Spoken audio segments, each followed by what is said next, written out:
Bienvenidos, presentes, virtuales, todos a esta nueva segunda conferencia del ciclo La mujer en la Biblia hebrea. La semana pasada tuvimos el placer de escuchar a Ola Josa hablándonos de ese principio invisible femenino a través de esa lectura tan honda y tan matizada del Génesis, visto además a través de la mística hebrea.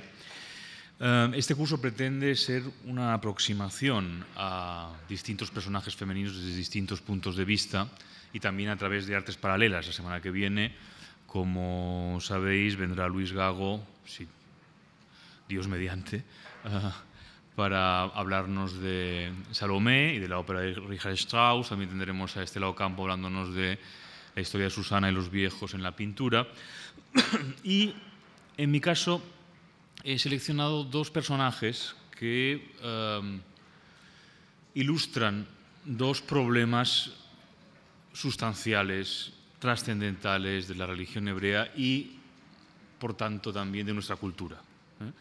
Es decir, pretendo en estas dos lecciones que voy a dar hoy sobre la hija de Jefté, sobre la hija de Jefté sacrificada, y en la siguiente, de la que me voy a ocupar dentro de 2 semanas, sobre Débora, la profetisa, pretendo de alguna manera ilustrar un problema central de la religión hebrea que ha influido decisivamente en la configuración y en la concepción de nuestra cultura, más allá de cuestiones religiosas, más allá de cuestiones espirituales, sino también desde un punto de vista histórico, político y cultural en un sentido lato y complejo. ¿De acuerdo? Hoy vamos a centrarnos en el problema del sacrificio, que es uno de los problemas, ya lo adelanto, más complejos a los que uno se puede enfrentar dentro de la cultura humana. Por lo que veremos, el sacrificio es de alguna manera una cuestión central en la condición humana, que al mismo tiempo nos define, pero que nos cuesta mucho de entender y de atrapar. Entonces hoy, a través del episodio de la hija de Jefté, que es un episodio muy poco conocido, pocas veces comentado, muy pocas veces ilustrado también, trataré de hacer un excurso, una aproximación, un ensayo a esta cuestión, como digo, central, problemática y absolutamente fascinante. En las 2 sesiones de las que me voy a ocupar en este curso, voy a hablar del periodo en la Biblia llamado el periodo de los jueces, que va más o menos desde el 1200 a.C., cuando el grupo de Moisés llegó a Canaán conducido por Josué, más o menos hasta el 1020, al ser Saúl proclamado rey. Es decir, una época donde no hay reyes y por tanto tampoco hay leyes. Y se trata de un primer periodo de sincretismo en el que la religión de Yahvé se está formando y aún no tiene ley, pero aspira a ella. Me parece que es un periodo absolutamente fascinante y determinante en lo que ha sido la evolución posterior de la religión hebrea y en particular en lo que ha sido la constitución del monoteísmo, que es un asunto también central en la cuestión que hoy nos ocupa, en la cuestión del sacrificio. ¿Por qué se instauró el monoteísmo? Por supuesto, hay teorías para todos los gustos y es un estudio infinito. ¿Y por qué abandonamos el politeísmo y qué supuso eso para nuestra cultura?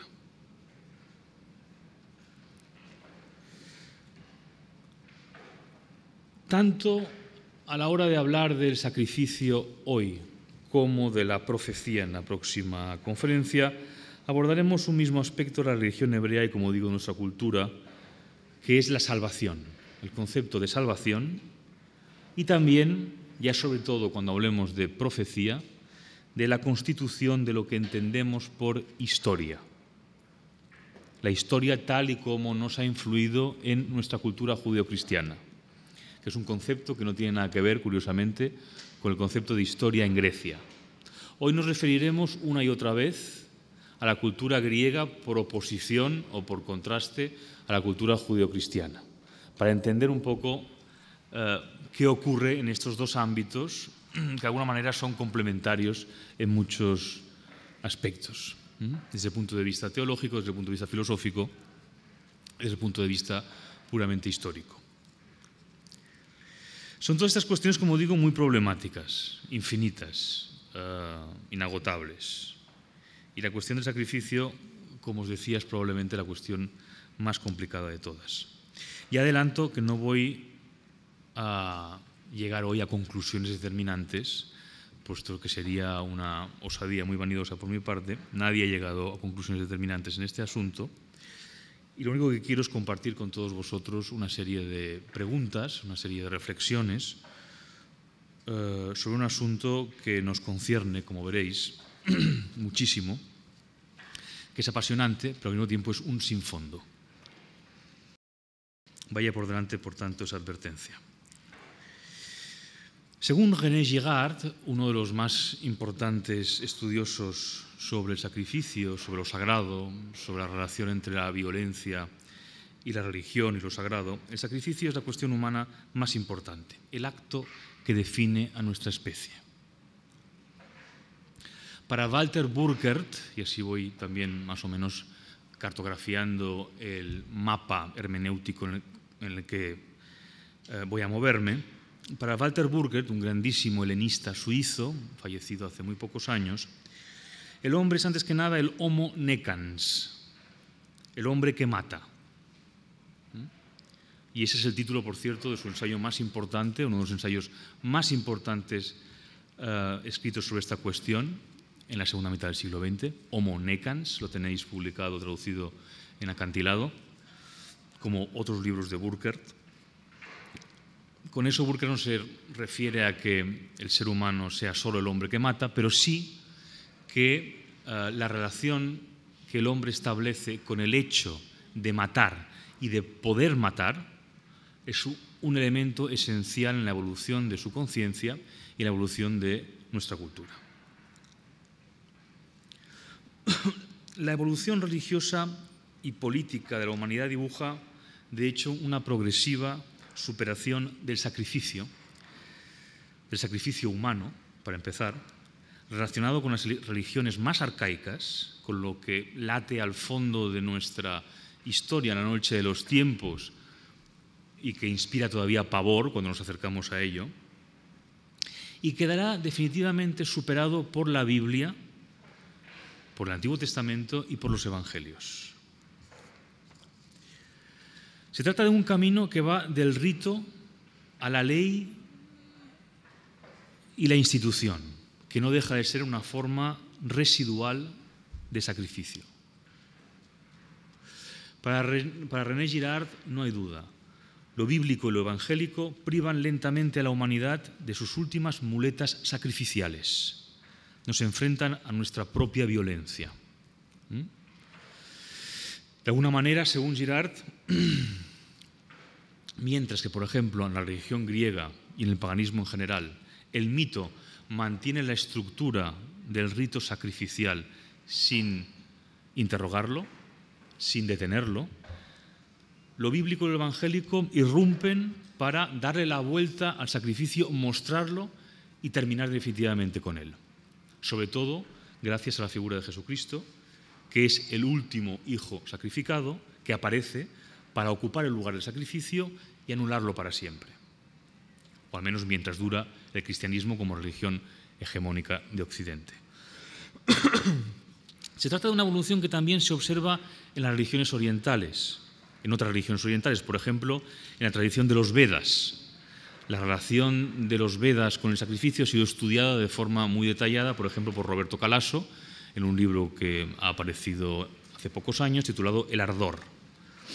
Roberto Calasso últimamente le da vueltas y más vueltas a esa cuestión de la relación también del hombre con el asesinato, con el sacrificio. Acaba de salir en la edición castellana El cazador celeste, el cacciatore celeste, que es una reflexión en torno a la caza. De alguna manera, casi todos los estudiosos acaban obsesionados con ese asunto, porque cuando uno va atravesando capas y capas de estudio y de conocimiento se encuentra con eso, con el sacrificio y con esa relación tan enigmática, de alguna manera define nuestra propia conciencia y lo que da miedo a esa conciencia, de hecho, que es eso, la posibilidad de matar, el asesinato, el sacrificio, la fundación de lo sagrado. Bien, pues esa tradición de los Vedas desemboca en un pensamiento radicalmente crítico también con lo que respecta al sacrificio, básicamente en el budismo y en los Upanishads. El sacrificio degenera, pues, en los ritos y el mito conserva su memoria. Los ritos, a su vez, generan las instituciones en las que sigue latente el rito, el sacrificio, por ejemplo, la institución del derecho y del castigo, que aparece en la historia de la civilización para sustituir al sacrificio, pero al mismo tiempo mantenerlo. Mantenerlo como forma de resolver el problema humano al que alude el sacrificio, que es el problema del mimetismo y del antagonismo que suele definir a todas las sociedades humanas y que no está en la sociedad animal. Dice Girard, el sacrificio es una estrategia para impedir que la violencia se esparza en la comunidad, para reconducir hacia una víctima sacrificable, el chivo expiatorio, el desorden peligroso que constituiría la muerte del enemigo personal si ésta estuviese permitida. Las instituciones culturales deben interpretarse todas como transformaciones del sacrificio, al final de una evolución que las especializa poco a poco en los ámbitos de actividad más rodeados de sacrificios, por ser los más susceptibles de engendrar conflictos, como por ejemplo el funeral, el matrimonio, la iniciación, la comida, la educación, el poder político. ¿De acuerdo? Ya sabemos también, por ejemplo, que Freud tenía la teoría de que la sociedad humana surgió a partir de un hecho fundacional, cuando un grupo de hermanos mató y devoró al padre, y desde entonces se vieron obligados a repetir una otra vez aquel crimen originario a través del sacrificio. Sería el crimen originario, el crimen primordial, del que surgió la idea de Dios.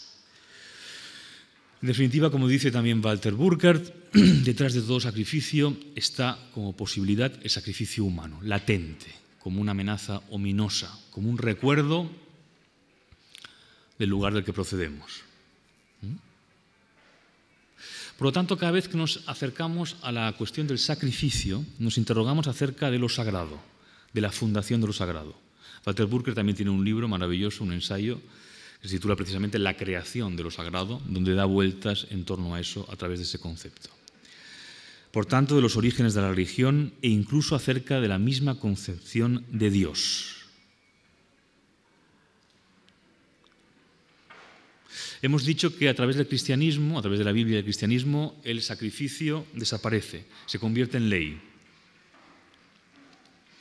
Pero también podríamos quizá seguir su rastro en la sociedad secular y también interrogarnos acerca de qué ocurrirá en un mundo postcristiano con todas estas cosas. Rafael Sánchez Ferlosio y Agustín García Calvo, en sus conversaciones, recordadas por muchos de sus discípulos, hablaron de un sacrificio mecánico incluso, presente en las sociedades industriales,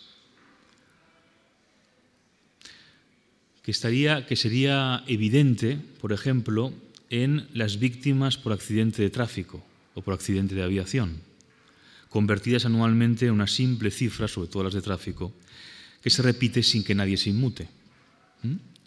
Es algo, esa cifra de muertos, a veces escalofriante, que se repite cada año en las carreteras y que hemos integrado dentro de nuestra sociedad y prácticamente no tienen identidad. La causa se da por sabida, por asumida por todos, y esas serían, según Ferlosio y García Calvo, las víctimas sacrificiales al Dios del progreso,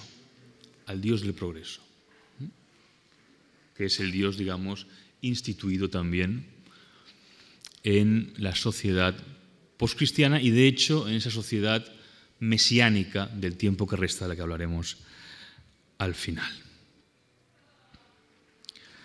Hoy, como os decía, hablamos de un episodio poco conocido de la Biblia, del sacrificio de una mujer, de una chica joven, en edad núbil, virgen, una chica que ni siquiera tiene nombre, ya que se la llama simplemente la hija de Jefté, y que ha quedado en Jueces, en el libro de Jueces, como una anécdota, como un episodio secundario, ya digo, pocas veces comentado, creo que nunca ilustrado por algún pintor conocido, creo, no estoy seguro, no lo he mirado tampoco exhaustivamente, pero no he encontrado ninguna ilustración, al menos de un pintor célebre, que haya recreado ese episodio. Y es que en la Biblia hay sobre todo una escena de sacrificio fundacional, que es la de Abraham e Isaac, ¿verdad? Aquí tenéis la recreación que hizo Caravaggio en 1602, una de las más conocidas, pero hay infinidad, puesto que se trata del Akedat Yitzhak, del Génesis 22, que es una de las escenas más comentadas, ilustradas y obsesionantes de nuestra cultura, puesto que es una escena fundacional. Como sabemos, Abraham es el padre de la fe, es el padre del monoteísmo, es el personaje bíblico que funda al Dios único, que es ese Dios, ese Señor que unifica a todas las deidades naturales del paganismo, una invención suprema y extraordinaria, y al mismo tiempo extraordinariamente inquietante, porque abre un abismo entre el hombre y la naturaleza, abre un abismo ontológico que nos deja suspendidos frente a una posibilidad real, que ya conocemos, que es la de que el hombre, una vez desaparezca ese Dios, se quede a solas frente a la creación, sin ningún tipo de apoyo. Ese sería, digamos, el hombre moderno, el hombre que empieza a aparecer, empieza a surgir en nuestra cultura más o menos durante el Renacimiento, que se consagra durante el Romanticismo y que luego ya se convierte en hegemónico, por así decirlo, en la modernidad del siglo XX en la que estamos viviendo ahora, ¿no? Leamos el episodio del sacrificio de Isaac, el sacrificio de la postre frustrado, claro. Aconteció después de estas cosas que probó Dios a Abraham y le dijo: Abraham, y él respondió: heme aquí. Y dijo: toma ahora a tu hijo, tu único hijo, Isaac, a quien amas, y vete a tierra de Moría y ofrécelo allí en holocausto sobre uno de los montes que yo te diré. Y Abraham se levantó muy de mañana y enarbaló su asno y tomó consigo 2 siervos suyos y a Isaac su hijo, y cortó leña para el holocausto y se levantó y fue al lugar que Dios le dijo. Al tercer día alzó Abraham sus ojos y vio el lugar de lejos. Entonces dijo Abraham a sus siervos: esperad aquí con el asno, y yo y el muchacho iremos hasta allí y adoraremos y volveremos a vosotros. Y tomó Abraham la leña del holocausto y la puso sobre Isaac su hijo, y él tomó en su mano el fuego y el cuchillo, y fueron ambos juntos. Entonces habló Isaac a Abraham su padre y dijo: Padre mío. Y él respondió: heme aquí, mi hijo. Y él dijo: he aquí el fuego y la leña, mas ¿dónde está el cordero para el holocausto? Y respondió Abraham: Dios se proveerá de cordero para el holocausto, hijo mío. E iban juntos. Y cuando llegaron al lugar que Dios le había dicho, edificó allí Abraham un altar y compuso la leña y ató a Isaac, su hijo, y lo puso en el altar sobre la leña. Y extendió Abraham su mano y tomó el cuchillo para degollar a su hijo. Entonces el ángel de Jehová le dio voces desde el cielo y dijo: Abraham, Abraham. Y él respondió: heme aquí. Y dijo: no extiendas tu mano sobre el muchacho ni le hagas nada, porque ya conozco que temes a Dios, por cuanto no me rehusaste tu hijo, tu único. Entonces alzó Abraham sus ojos y miró, y he aquí a sus espaldas un carnero trabado en un zarzal por sus cuernos. Y fue Abraham y tomó el carnero y lo ofreció en holocausto en lugar de su hijo. Bien, la escena, que es tremenda, que está extraordinariamente bien recreada por Caravaggio. Aquí veis al ángel deteniendo la mano asesina de Abraham, a Isaac a punto de ser sacrificado, y el carnero que va a sustituir a la víctima sacrificial, al chivo expiatorio, que se va a convertir de hecho en chivo expiatorio, en símbolo prácticamente.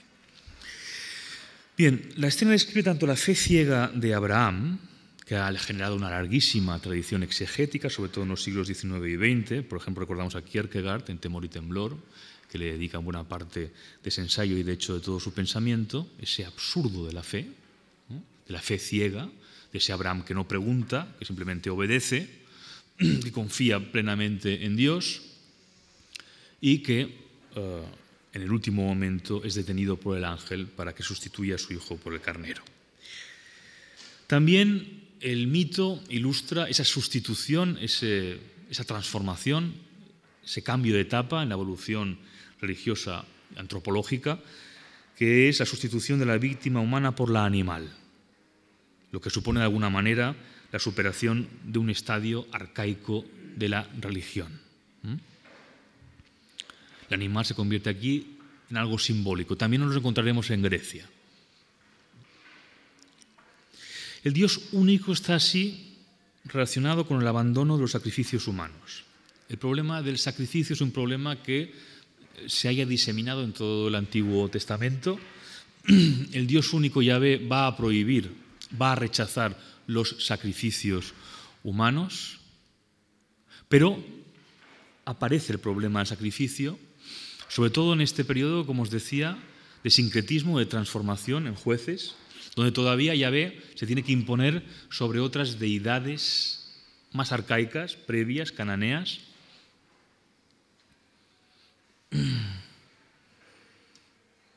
Y por tanto es algo que, especialmente en el Antiguo Testamento, está todavía muy vivo, muy latente. El Dios único exige fe y obediencia a unos determinados mandatos éticos, pero exonera de ofrecer sacrificios rituales relacionados con el ciclo cósmico. Y aquí más o menos ya vamos acercándonos un poco a nuestro tema. El ciclo cósmico va quedando relegado dentro de la religiosidad hebrea. Yahvé ya no es un Dios que se deje subyugar por actos de culto, sino que exige la transformación interior del individuo a través de la obediencia y la confianza. Es de alguna manera la creación de la conciencia moral tal como la entendemos en nuestra cultura. ¿Cuál es el peligro del Dios único? Como bien sabía Lot.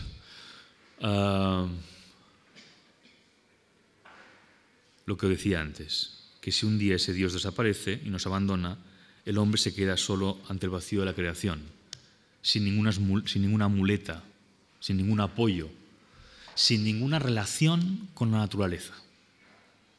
Esa división que crea, esa división ontológica que crea el Dios único,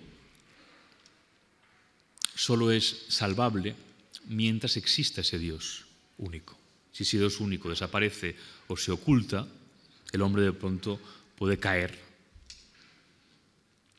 de bruces frente a la naturaleza.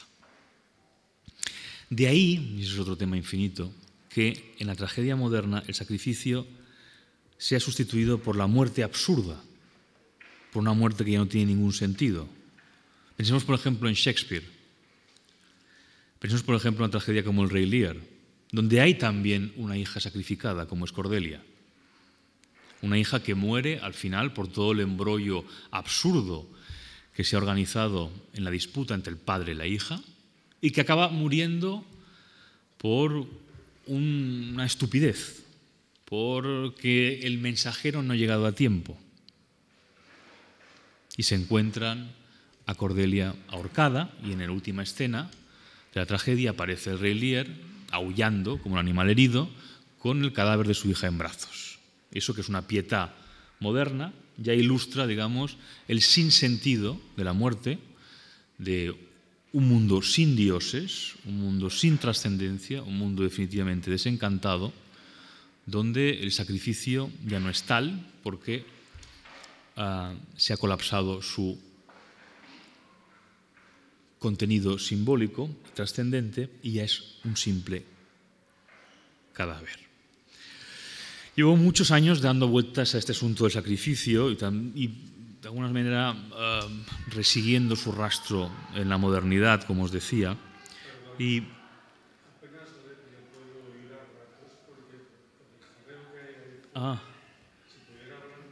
más alto todavía. Vale, sí, me acerco más al micrófono, lo siento. Sí, no, es que yo también estoy oyendo muchísimo, también me molesta a mí incluso hablando, pero bueno, voy a tratar de hablar con más fuerza. No podemos cerrar la ventana porque no creo que influya mucho ya esto, ¿o no? ¿Podem tancar aquí o no?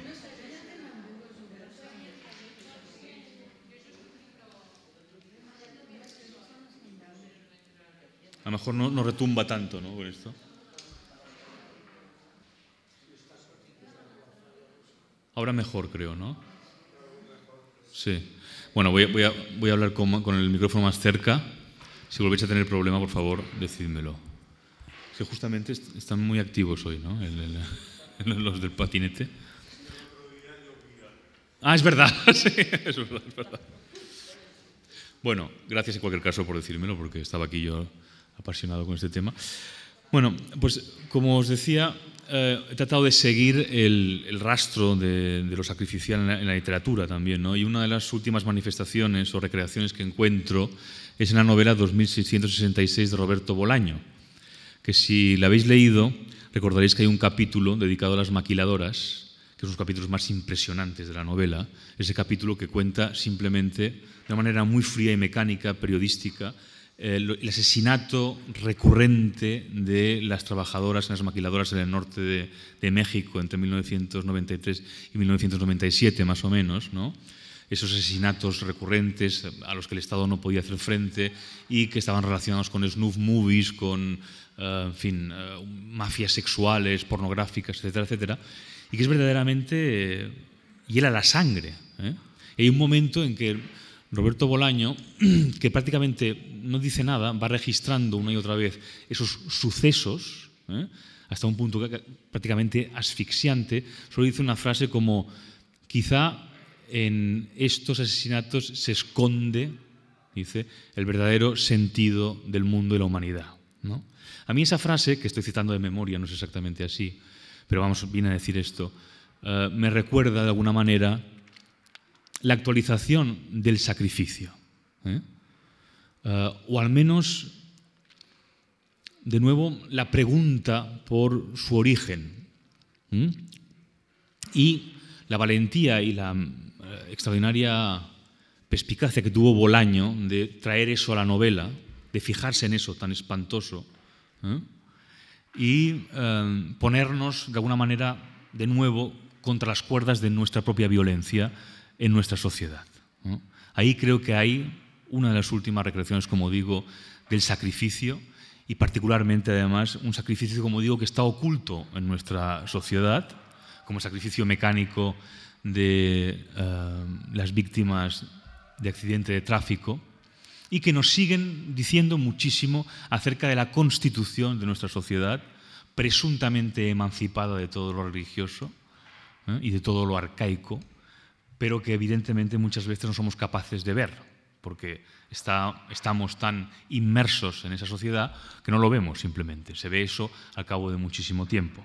La literatura, por supuesto, es una de las formas de representación más valientes que seguimos teniendo, lejos del periodismo, lejos de la publicidad, lejos de los catecismos de diversa índole, para poder fijarnos en esas cuestiones. Y ahí, creo yo, en 2666 habría mucho que comentar al respecto y a la luz de lo que estamos hablando hoy aquí. Bien, el mundo desencantado, como decía, desacralizado e industrializado, produce ya solo montañas de simples cadáveres, esos cadáveres que registra Goya en sus grabados, por ejemplo. Yahvé, de hecho, como os decía, triunfa en la cultura hebrea sobre deidades más antiguas, relacionadas con el ciclo natural y el orden de las estaciones, los ritos de fertilidad y la rueda de vida y muerte y resurrección, otra vez el ciclo cósmico. De hecho, en la religión cananea, con la que se enfrenta la religión yavista, o con la que se funde, mejor dicho, en los textos ugaríticos nos encontramos con la pareja de Baal y Anat. Baal tiene el poder del cielo y la tormenta, es el señor del universo, ha dominado los mares, pero está amenazado constantemente por Motu, que es la muerte. Baal es fuente y principio de fecundidad, pero también es un guerrero que ha desbancado a él, el padre de los dioses, en un mito que se parece mucho a Zeus y a Cronos. Anat es la diosa del amor y de la guerra. Otros personajes importantes en esa cosmología son Yam, que es el príncipe mar, el río regente, y Motu, ya lo he dicho, que es la muerte. Baal consigue triunfar contra Yam en un combate que se ha visto tradicionalmente como el triunfo de la lluvia sobre el mar, del orden de las estaciones sobre las catástrofes naturales. Luego Baal se enfrenta finalmente a Motu, a la muerte, en combate y perece. Y es Anat, la diosa del amor, quien encuentra su cuerpo, lo entierra y sacrifica animales en un banquete funerario. Luego va en busca de Motu, de la muerte, a quien ata y corta con un cuchillo, y dicen los textos ugaríticos, los restos que nos han quedado, lo aventa con el bieldo, lo tuesta con el fuego, lo tritura con el molino, en los campos lo siembra y las aves lo devoran. Es evidentemente una explicación mítica de la alternancia entre vida y muerte, entre invierno y verano, como en Grecia el mito de Deméter, Hades y Perséfone, que es la explicación del tránsito del invierno a la primavera. En Deméter hay también un resto, en su propia etimología, de las viejas diosas asociadas a la tierra, a las grandes diosas presentes en todas las religiones, y que en la religión hebrea tiene un papel muy problemático, porque, según Joseph Campbell, el gran historiador de las religiones y los mitos, la religión hebrea es la única que rechaza a la diosa, aunque ahora sabemos, a través de los estudios de la mística de la Cábala, que el principio femenino está muchísimo más presente en la religión hebrea, como nos demostró Lola Josa en la conferencia de la semana pasada. Pero es verdad que desde un punto de vista, digamos, aparente, la gran diosa tiene un papel muchísimo menos presente en la configuración de lo que es la religión hebrea. Según otros estudios, como por ejemplo Mircea Eliade, que también ha dedicado extraordinarias páginas a este asunto, a esta conformación de la religión hebrea, el triunfo de Motu se refiere en realidad al ciclo de 7 años de sequía, que también hay ecos en el Antiguo Testamento. Pero en cualquier caso se trata de una nueva creación religiosa que trata de integrar los aspectos negativos de la vida, de asumirlos y aceptarlos. Pero significativamente llegó un momento en que esta constitución religiosa de Baal y Anat dejó de tener vigencia o fue insuficiente, pues no era garantía de salvación y trascendencia. Y aquí viene también el gran asunto que nos ocupa, la fundación del concepto de salvación o la irrupción del concepto de salvación en nuestra cultura y en nuestra religión. Y por eso irrumpe Yahvé como el Dios que todo lo contiene y eleva, librándonos de nuestra propia mortalidad, como acabará ocurriendo con el cristianismo, donde un hijo es sacrificado para acabar de una vez con todos los sacrificios y con el problema de la muerte, de una vez por todas, que es el gran problema de nuestra relación con la naturaleza, el problema de la muerte. ¿Por qué matamos y por qué morimos? René Girard, como ya os he comentado, dirá que en la Biblia y en los Evangelios es donde el mito se da la vuelta y se desvela, imposibilitando su continuación. Por eso dice Girard, la Biblia y los Evangelios constituyen la revolución humana más importante que hemos experimentado.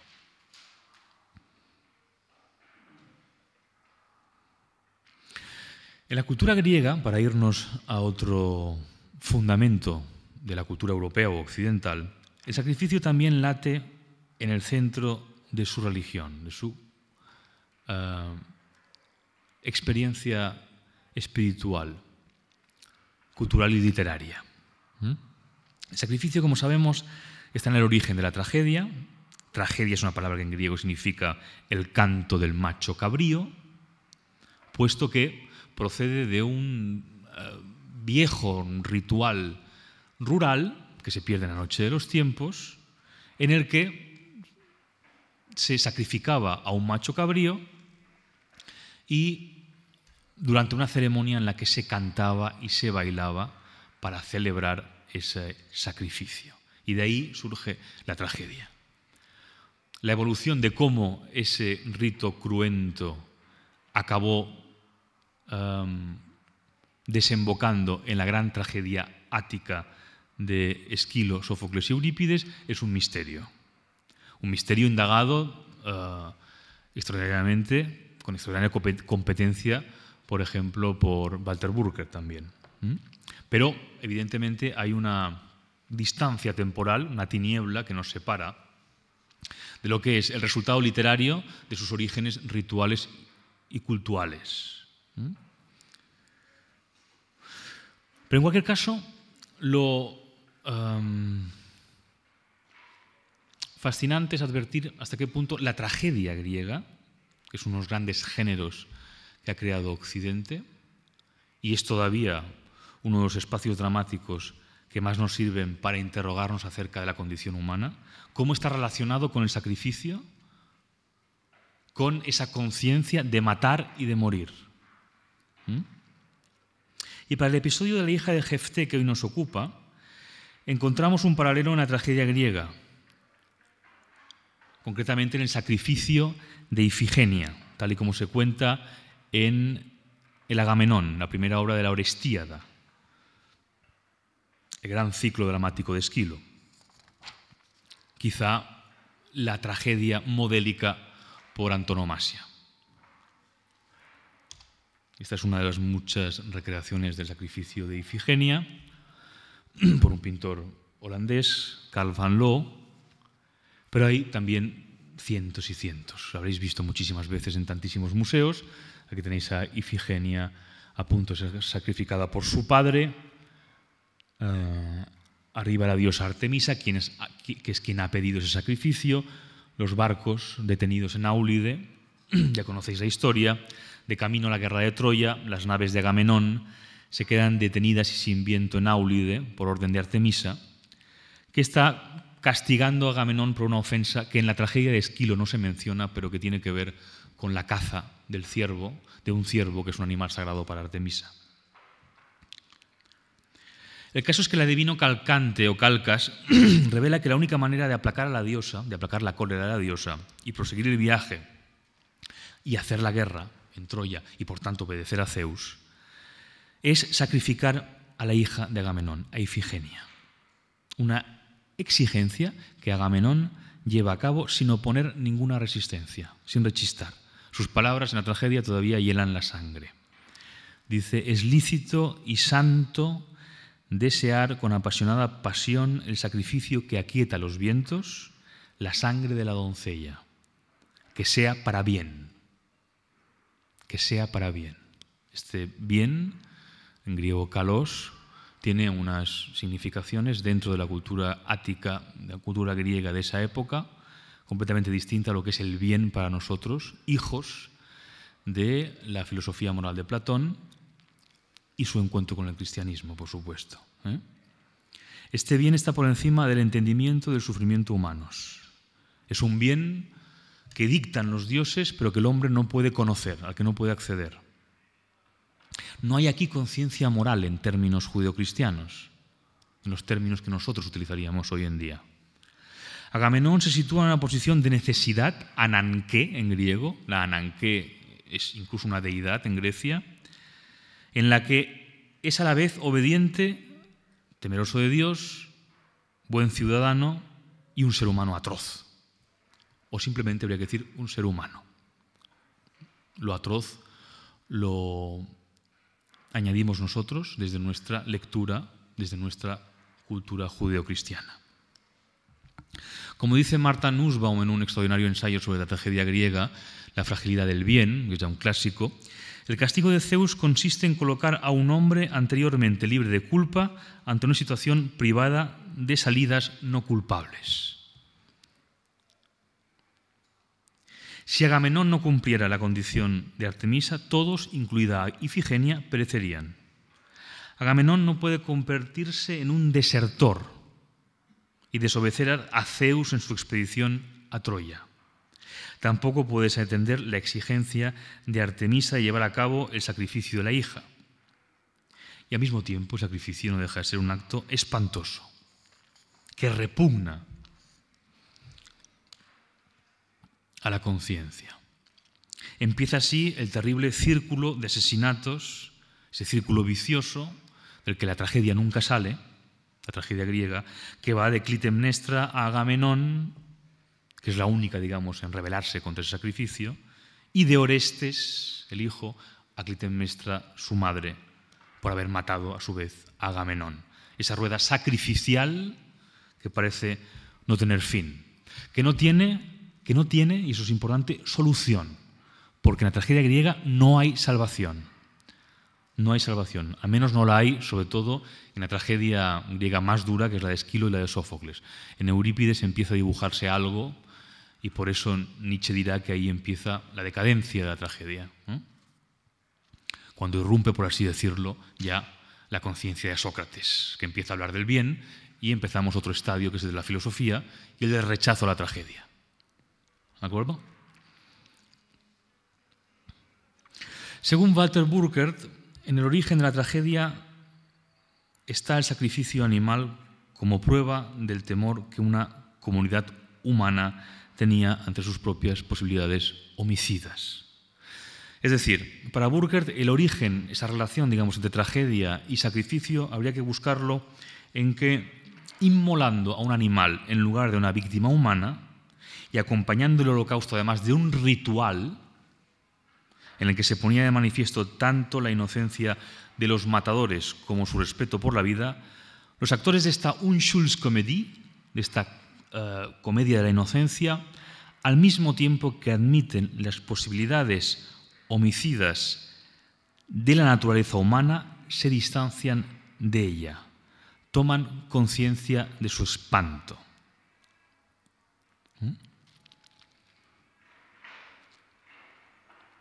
La tragedia griega no para de dar vueltas en torno a eso.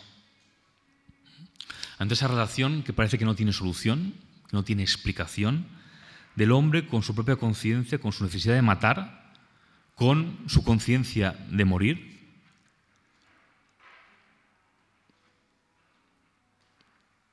Dentro de ese marco, además, sagrado y religioso, que era la celebración de las Panateneas en Atenas y ese certamen que eran la representación de las tragedias, presididas por un sacerdote, que iban acompañadas de música y que eran un ceremonial religioso, cuyo significado último nosotros hemos perdido.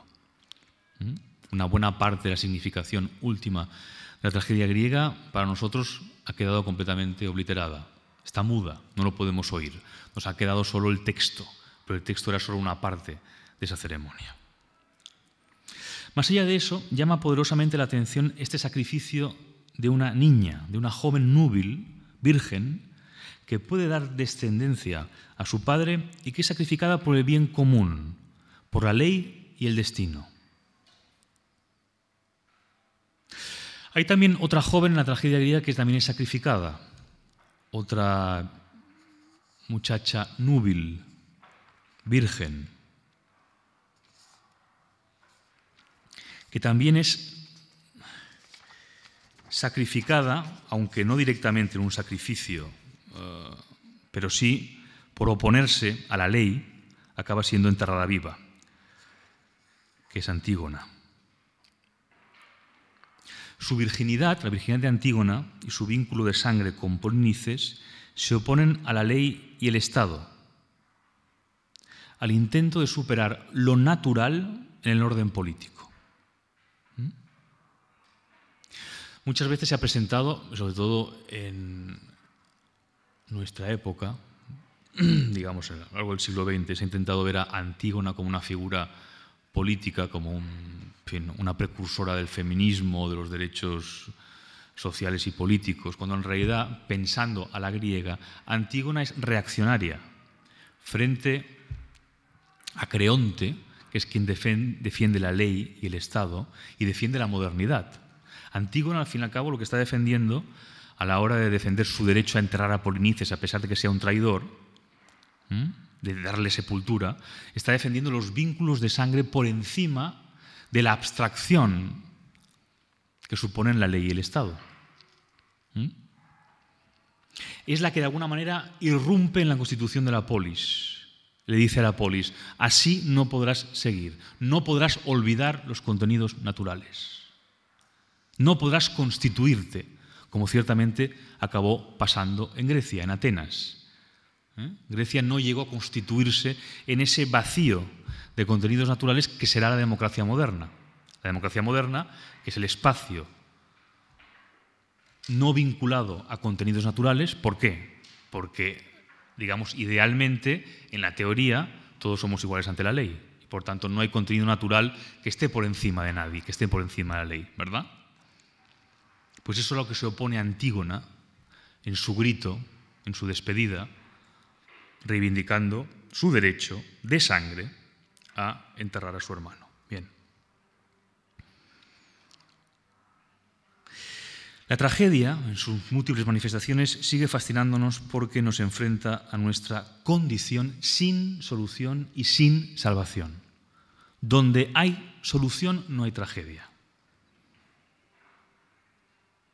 Donde hay salvación no hay tragedia. Por eso no se puede hablar de tragedia más allá de Grecia, prácticamente. No hay tragedia en el mundo hebreo. Ni en Job, ni en ningún capítulo. No hay tragedia. De algún modo la tragedia demuestra que frente al sacrificio la razón retrocede, se anula a sí misma y crea ese vacío de lo sagrado que nos enfrenta a algo que nos constituye pero que a la vez no entendemos. Como decía Girard, otra vez la Biblia y los Evangelios suponen la recusación del sacrificio. Pero al mismo tiempo el sacrificio no desaparece del todo en la cultura hebrea, sino que se convierte en algo central para ocultarse para siempre, pero sin desaparecer al mismo tiempo. Vayamos ya finalmente a la escena que nos ocupa hoy, que es la de la hija de Jefté, tal y como se narra en Jueces 11. Cito según la extraordinaria traducción de Casiodoro de Reina.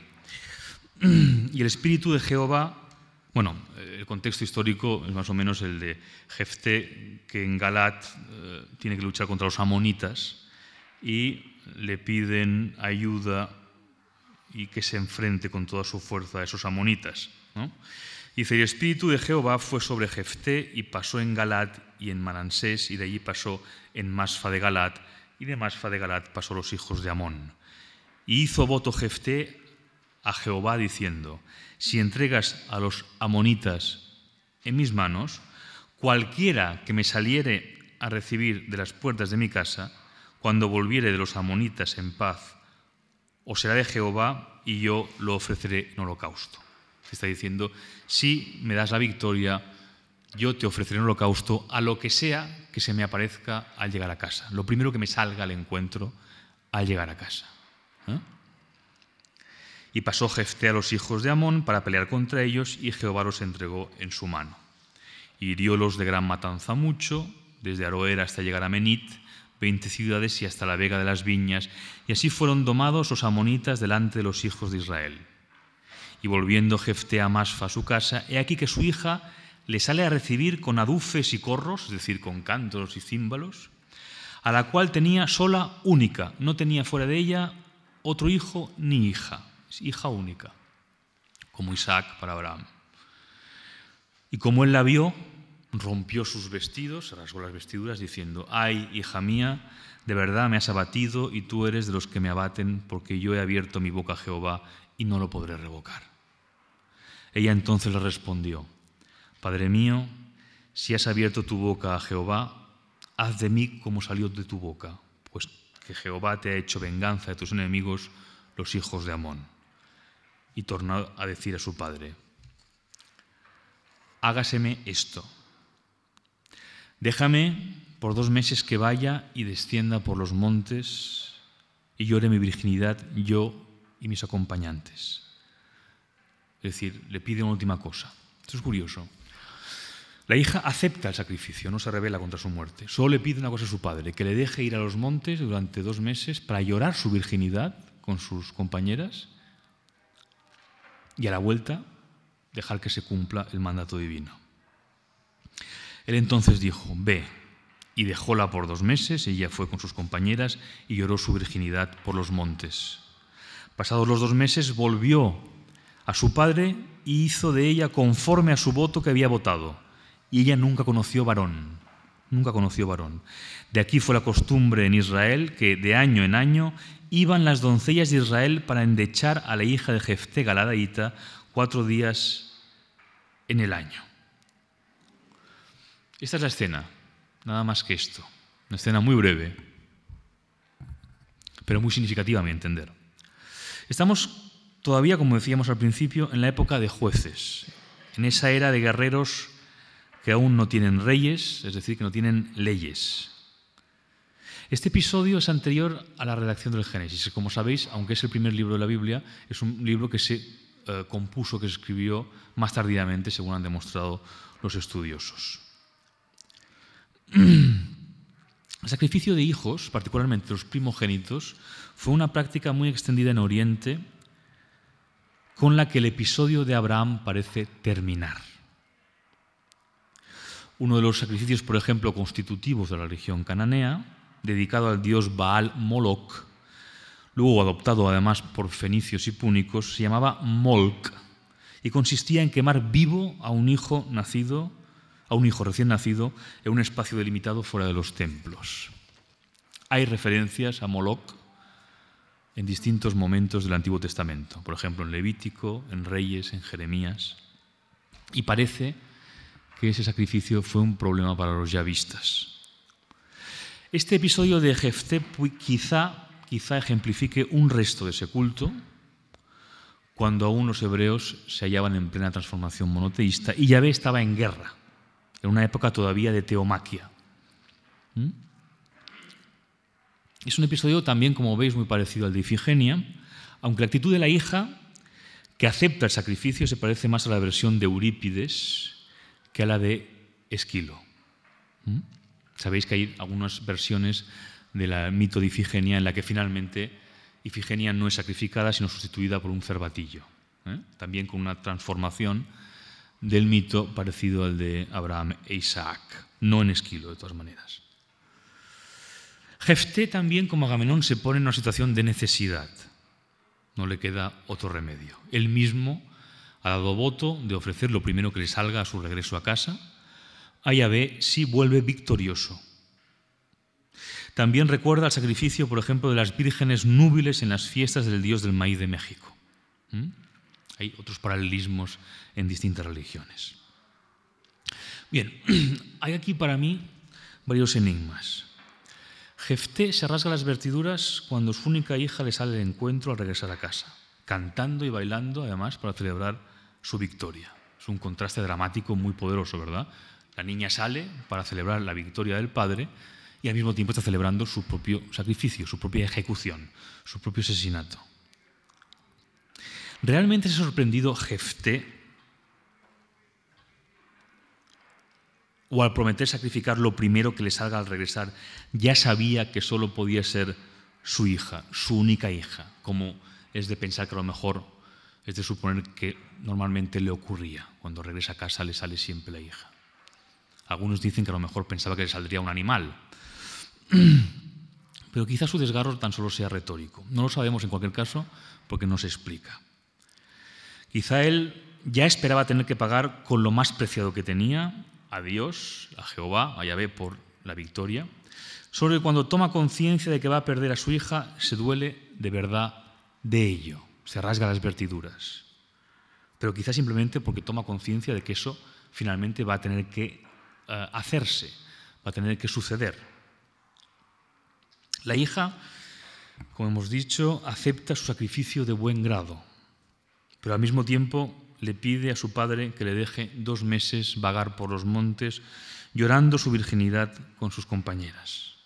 Dice el texto, otra vez, pasados los 2 meses volvió a su padre y hizo de ella conforme a su voto que había votado, y ella nunca conoció varón. De aquí fue la costumbre en Israel que de año en año iban las doncellas para endechar a la hija de Jefté Galadaíta 4 días en el año. La hija, por tanto, quiere llorar su virginidad, no su sacrificio, que acepta y entiende. Y cuando se cuenta el sacrificio, se pone el énfasis en que no conoció varón. y su sacrificio pasó a conmemorarse en una celebración anual en que las vírgenes de Israel cantaban a la hija de Jefté. El sacrificio se convirtió así en mito. También en Europa durante la Edad Media se instituyó la fiesta de las 11.000 vírgenes, según la leyenda de Santa Úrsula, que fue martirizada en Colonia por Atila, al negarse a entregar su virginidad. Una fiesta que, por ejemplo, todavía se observa en Mallorca cada 20 de octubre y en algunas otras regiones de Europa, creo. También Antígona, cuando va a ser enterrada viva, hace referencia a sus vínculos naturales, lo único que tiene. Ella no entiende de leyes, no entiende de constitución de la polis, solo hace referencia a sus vínculos naturales, en esa despedida estremecedora de Antígona de Sófocles. Oh tumba, oh cámara nupcial, oh subterránea morada para siempre custodiada, donde me encamino para reunirme con los míos, tantos muertos a los que Perséfone ya ha recibido y de los que soy la última y la que peor llega, antes de terminar la moira de mi vida. Sin embargo, confío en que al llegar allí seré amada por mi Padre, adorada por ti, Madre, amada por ti, rostro consanguíneo, es su hermano. Pues a vuestra muerte os lavé con estas manos, os atavié e hice libaciones sobre vuestras tumbas. Y ahora, Polinices, por sepultar tu cuerpo obtengo esa recompensa. Sin embargo, yo te he honrado como se debe, de acuerdo con los sensatos. Pues nunca, aunque hubiera dado a luz hijos o se pudriera mi marido en la muerte, nunca hubiera hecho esto contra los ciudadanos. ¿En virtud de qué ley estoy hablando? Si tuviera marido y muriera, podría tener otro, y parir un niño si perdiera un hijo, pero con la madre y el padre en el Hades nunca podría nacer otro hermano. Esa fue la ley por la que te honré. ¿Veis? La ley que se superpone a la ley natural, que se superpone a la ley política. La ley de hermana. Estando muertos sus padres, no podrá volver a tener nunca un hermano. Pero a Creonte le parecía un error y una espantosa temeridad, oh rostro consanguíneo. Y ahora me lleva así de las manos, sin esposo, sin canto nupcial, sin haber conocido matrimonio ni la educación de un hijo. Así, repudiada por los amigos, desdichada, voy camino de la caverna de los muertos. ¿Cuál justicia de los dioses he desafiado? ¿Por qué, mísera de mí, debo mirar aún a los dioses? ¿Quién me protegerá si, obrando piadosamente, he sido acusada de impiedad? Si esto, y ahora viene aquí el gran giro que hay a mi juicio dentro del pensamiento griego, si esto es lo bueno para los dioses, debo perdonarles mi sufrimiento, pues me he equivocado. Pero si son ellos los errados, que nunca sufran los males que injustamente me han infligido. Parece, en todos estos mitos, como si lo natural, representado por la mujer, se opusiera a lo legal, a esa ley que se encarna en un Dios que se convierte en sacrificio para acabar con los sacrificios. La hija de Jefté, cuando sube a los montes para llorar, parece que se está despidiendo de la naturaleza, del ciclo cósmico, del que se aleja la religión hebrea. Sabe que no puede negarse, que debe sacrificarse por la ley, pero al mismo tiempo llora en los montes, en un lugar apartado de la civilización, durante 2 meses. Ese paréntesis que sigue latiendo como un resto de algo que desaparece, pero que sigue siendo fundamental. Y no deja de ser curioso al mismo tiempo que el cristianismo, que ofrece el último sacrificio de un hijo para acabar con los sacrificios y salvar a la humanidad de la muerte, es decir, de la naturaleza, consagre la virginidad como forma de alumbramiento de ese niño Dios salvador, invirtiendo completamente lo natural. Las divinidades paganas a las que Yahvé derrotó estaban asociadas al sacrificio y al orden natural de resurrección y muerte que se repite sin cesar, pero, como decía antes, sin garantía de trascendencia y de salvación. Aquí vienen las preguntas. Como os decía, no habrá conclusiones, sino preguntas, preguntas y más preguntas. ¿No ilustra este combate entre el sacrificio ritual y la ley monoteísta el esencial problema humano con la naturaleza? ¿Qué es realmente lo que buscamos cuando inventamos el problema de la salvación? En un extraordinario libro titulado Historia del mundo y salvación, el filósofo Karl Löwitz, filósofo judío, discípulo de Heidegger, analizando la secularización del mito hebreo de la salvación, que nace en la Biblia y pervive en la modernidad a través de Hegel y Marx, comentaba lo siguiente. Los griegos eran más humildes, no se permitieron indagar por el sentido último de la historia del mundo. Estaban conmovidos por el orden visible y la belleza del cosmos natural, y la ley cósmica del devenir y el perecer fue para ellos el prototipo de su comprensión de la historia. Según la concepción griega del mundo, todo se mueve en un eterno retorno de lo mismo, en virtud de lo cual lo que surge retorna al punto de partida. La visión bíblica y cristiana de la historia es por principio futurista. Invierte la significación griega de historein, verbo que se refiere a acontecimientos presentes y pasados. En las mitologías y las genealogías griegas y romanas se hace presente el pasado en tanto origen eterno. Según la concepción judeocristiana de la historia, el pasado es una promesa del futuro. Como consecuencia, la interpretación del pasado se convierte en profecía al revés. Presenta el pasado como una preparación razonable del futuro. Y esta, que es la imagen constitutiva de nuestra cultura, la pietà. Tenemos aquí un arquetipo femenino, una mujer joven, que parece una Venus incluso, virgen, bella, impasible, que sin dolor ni emoción enseña al mundo el cuerpo muerto de su hijo, que ha venido a ocupar el centro del sacrificio para anunciar el reino de Dios y el tiempo mesiánico, que es el tiempo que resta. El cristianismo termina con la tragedia, con el problema del sacrificio.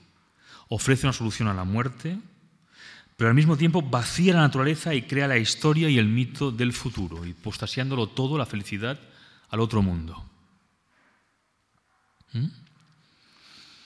Ese me parece que es un asunto central en nuestra cultura, la del tiempo mesiánico, la del concepto de salvación aplicado a los fundamentos teológicos de la historia. Un pensador como Walter Benjamin incluso llegará a decir que la lucha de clases es una actualización secular del tiempo mesiánico. Como veremos ya en la siguiente sesión, con los profetas, los espacios naturales, sede de la divinidad arcaica, quedan para siempre desahuciados y denunciados. Y de esa fundación de la historia y la profecía es de lo que hablaremos en la próxima sesión. Muchas gracias, y si tenéis ahora alguna pregunta, pues, o hay alguna pregunta en el chat.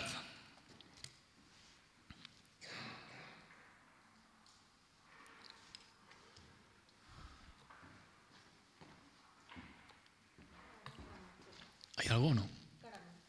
Ah, vale. Bueno, aquí no hay nada. ¿Queréis comentar algo?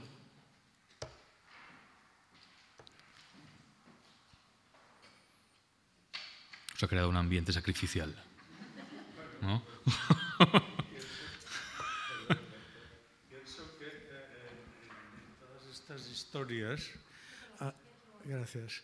En todas estas historias, al final, el dios o el jefe de la tribu actúan siempre a fide, como lo han hecho todos los tiranos siempre, con la sangre de los demás. Es una cosa verdaderamente llamativa que, en fin, incluso últimamente se ha hablado de que a determinada revolución liberadora de una patria muy cercana le hacían falta cadáveres. Entonces lo encuentro muy lastimoso. Sí, bueno, ese es el presupuesto, digamos, sí, de la historia vista como del sacrificio por el destino, ¿no? Ese sería un poco. Esa es la gran mentira que suelen utilizar los tiranos, efectivamente, para sacrificar a sus conciudadanos. Es decir, en aras del destino justificamos la muerte. Eso todavía ocurre en la justificación de las guerras, incluso en la justificación, digamos, de los más absurdos disparates que pueda emprender la humanidad y que cuestan vidas humanas, ¿no? Es el sacrificio Por eso es tan importante tener en cuenta esta concepción de la historia en ese mito de la salvación. Porque una vez hipostasiado a la salvación final, a ese sentido que crea la historia, es cuando se pueden también, en nombre de eso, producir las más absolutas barbaridades. Incluso echar de menos algún cadáver que nos eche una... Claro. Esa, por ejemplo, la figura del soldado desconocido. La figura del soldado desconocido, ¿no? Que decía Ferlosio con mucha gracia. Si algún día el soldado desconocido resucitara y dijera, yo me llamaba Pérez, todo el mundo le diría, anda Pérez, vuélvete a tu huesa que tú no tienes nada que ver con todo esto. Es decir, el momento en que lo individual aparece para impugnar el sacrificio colectivo, esa perversión de la historia, de la maquinaria de la historia, queda completamente pervertida. Aquí. Usted ha comentado que cuando Dios abandona, el hombre cae. Lo que quería preguntar es si para usted es lo mismo que Dios abandona o el silencio de Dios. Hombre, qué gran pregunta. No. Bueno.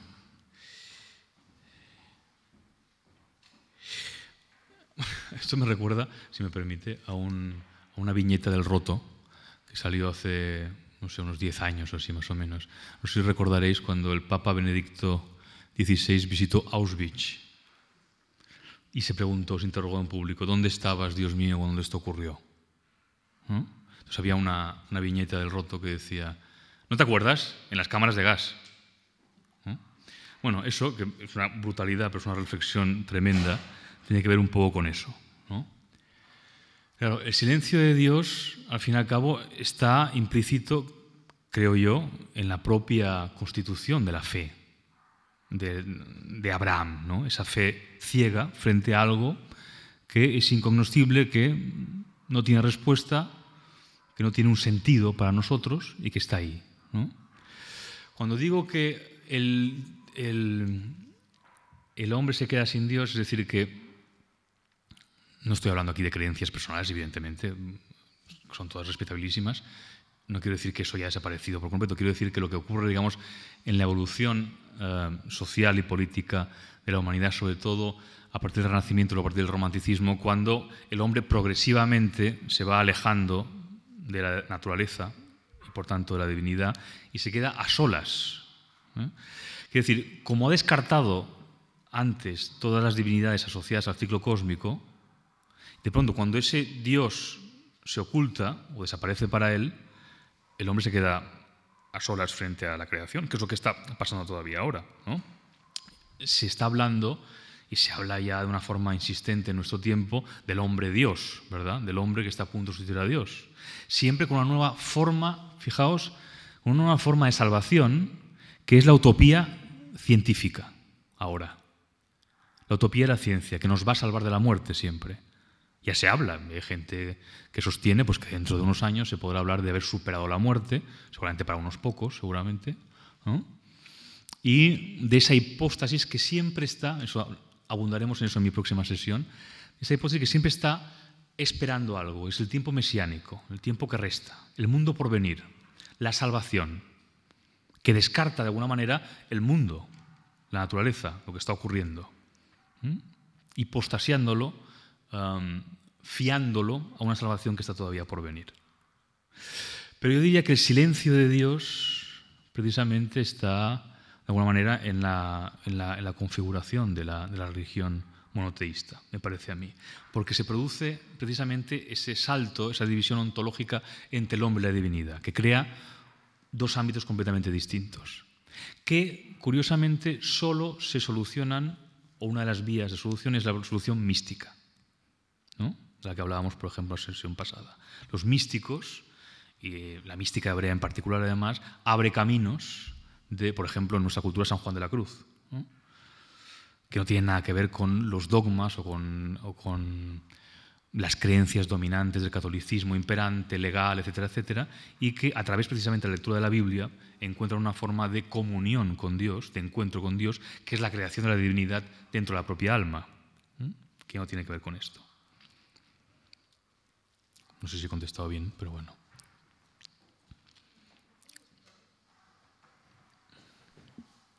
Sí, moltes gràcies per la conferència, ha sigut molt interessant.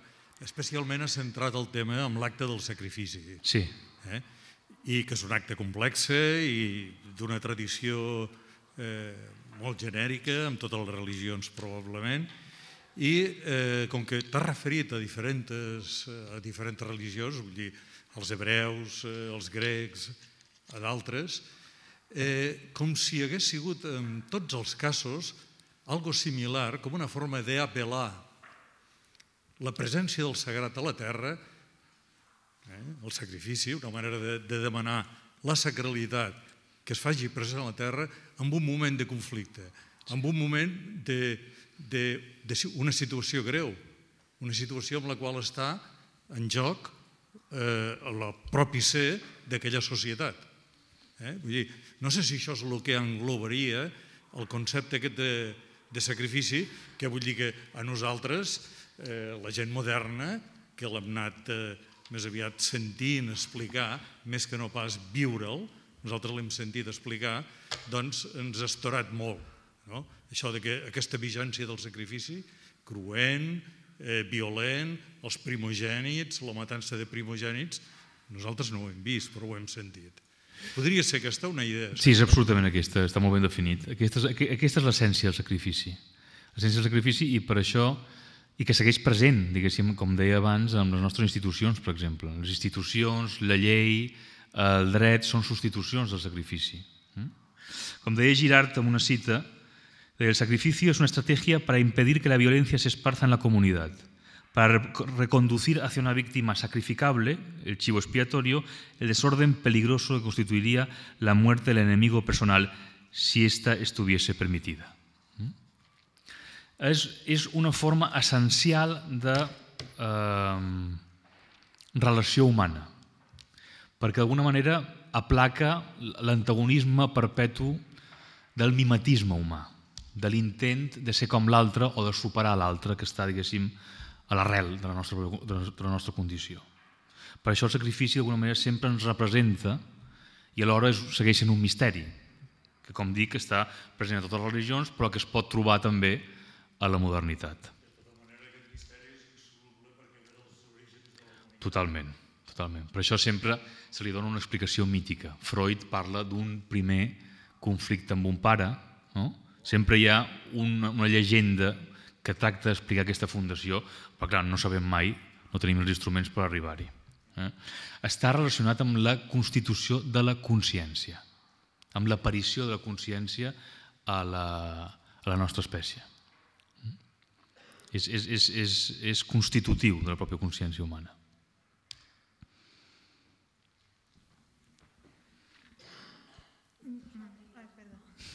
Yo es que no he entendido muy bien por qué la hija de Jefté llora por su virginidad y no por su muerte.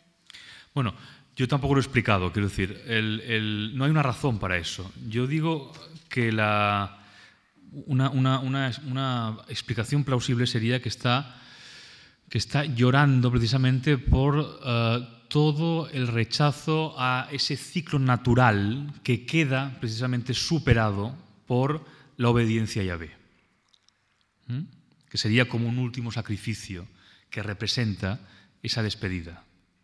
¿De acuerdo?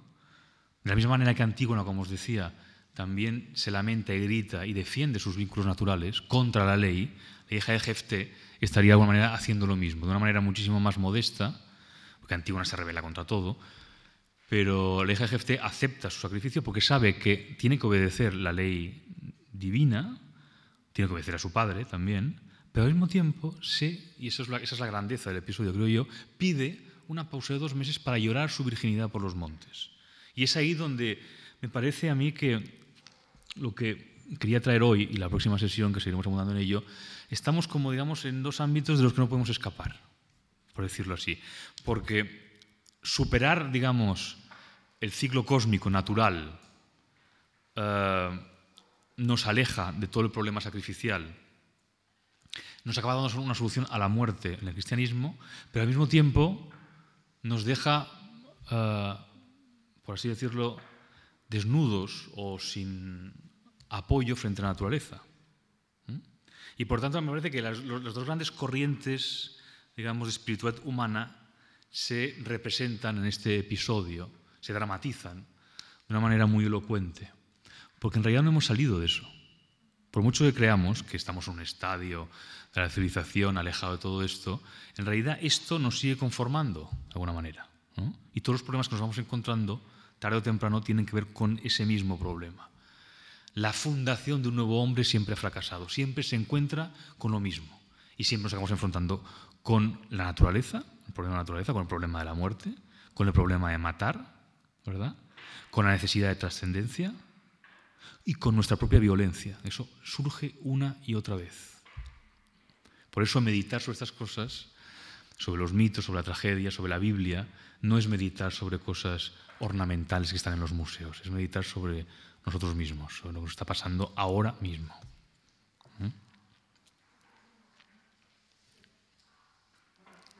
Una curiosidad lingüística que tengo, supongo que se tendría que preguntar a un biblista en hebreo, pero por si acaso lo sabes. Hay algunas lenguas, bueno, la pregunta sería, ¿cómo se dice sacrificio en hebreo? ¿Y qué matices semánticos tiene? ¿No? Porque hay algunas lenguas, por ejemplo en alemán, la palabra Opfer es sacrificio, significa víctima, también la víctima de un accidente de coche, y significa ofrenda, regalo, ¿no? Entonces, digamos, no sé, por si acaso te suena esto, si es una palabra monosémica o polisémica o ¿cómo se dice sacrificio en hebreo? En hebreo es olá. Olá, y de ahí viene holocausto, precisamente. Y es sacrificio, no es ofrenda ni es víctima. No, es ofrenda. Es ofrenda Es ofrenda, sí. Lo que no sé hasta qué punto, se lo miraré para contestar, por ejemplo, la semana que viene, es si también es víctima en este caso, ¿no? En griego está relacionado con el iatros, por ejemplo, el hiereus, el sacerdote, como en latín igual, el sacrificio, el sacerdote, el que hace lo sagrado, ¿no? Por tanto, víctima y sagrado están siempre relacionados prácticamente en todas las lenguas, ¿eh? Víctima y el hacer lo sagrado. Y el sacerdote es el que hace el sacrificio, siempre. En cuanto al hebreo, si el matiz tiene también el de víctima, pues lo miraré, lo podemos hablar la semana que viene, que seguiremos hablando de estas cosas también.